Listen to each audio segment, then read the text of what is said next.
Masu kallon mu assalamu alaikum. Barkanmu da sake zuwa wani sabon shiri inda muke tattauna can ciwon siga da kuma azumin watan Ramadana. To a baya mun yi bayanai akan bayan an tantance mai ciwon siga an ga zai iya yin azumi, to waɗanne shawarwari ya kamata a bashi kuma waɗanne matakai zai bi domin yin azumi a cikin ƙoshin lafiya. Mun tsaya akan zancen motsa jiki inda muka ce mai ciwon siga zai iya motsa jiki, amma an so kar ya motsa jiki da yake mai tsanani a yayin da ake cikin azumi, wato tsakanin sahur da buɗe baki, domin yana da dama bayan an kai azumi ya motsa jiki.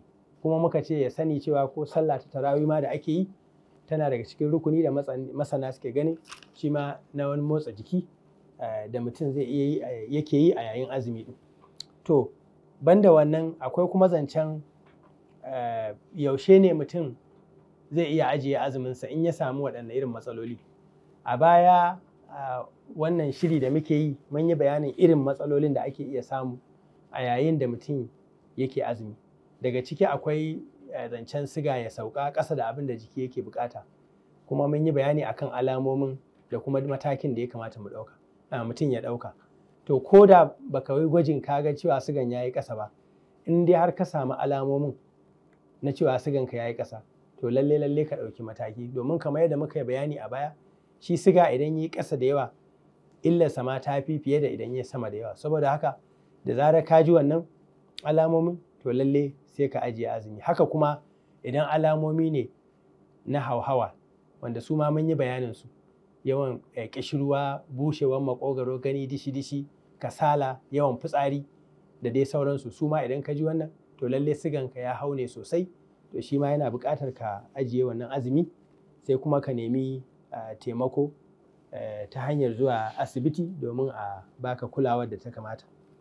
To akwai kuma zancen bibiyar shi kansa sukari din, wato gwaji na siga. Mun san cewa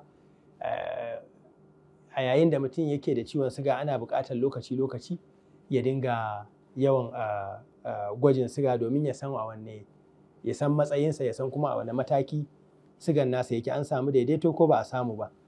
To a yayin azumi ma ana buƙatar haka. Yana daga cikin a lokacin tantancewa abubuwan da ake so a tabbatar cewa mutum yana da dama ta yin gwaji din a yayin da yake azumi, wato yana da wannan na'ura kuma yana da isassun wato tsinkayen da ake sawa a jikin wannan na'ura domin a yi gwajin. To ana buƙatar mutum, shi adadin yawan gwajin da mutum zai yi ya danganta ga wace irin wanne nau'i na ciwon siga yake da shi, sannan kuma akan waɗanne magunguna ko magani yake. Misali wanda yake da ciwon siga nau'i na ɗaya, wanda mun san da yawansu suna yin allurar insulin ne, ana buƙatar yawaita yin gwaji ɗin na siga a yayin azumi fiye da wanda yake da nau'i na biyu, musamman kuma wanda yake akan magani yake ƙwaya ɗaya ko biyu, sannan ko kuma akan ma kawai kula da cimaka yake ba amma ɗora shi akan wani magani ba. To kaga wannan buƙatar yawan gwaje-gwajen sigan a wajensa ba za su kai na wanda yake kamar na farko da na yi bayani a kai ba.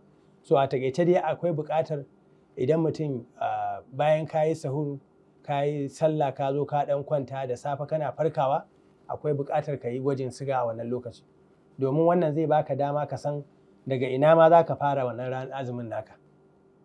So idan tun a wannan lokacin sai ka ga siganka 3 ne ko ka gan shi ƙasa da 3 ma, to ai ka san cewa lalle wannan azumi da wahala in za ka iya kai shi, domin tun a wannan lokacin ma sigan ya riga ya yi ƙasa fiye da ma abin da ake buƙata ya yi. Saboda haka asali ma a irin wannan matakin ƙarshenta mutum zai fara jin ɗan alamu na cewa sigansa ya yi ƙasa. To kaga in kaga wannan zancen ka ci gaba da azumi kaga babu shi. To na biyu kuma ana so misali kamar da rana tsakanin 12 da karfe 2 na rana, shi ma yana da kyau mutum ya yi gwaji, ya ga lokacin, ya ga yaya sigansa yake. A shiri na gaba za mu yi bayani wanda idan ka yi gwajin ka ga yanayin sigan, to kuma wanne mataki ya kamata ka ɗauka. Assalamu alaikum wa rahmatullahi.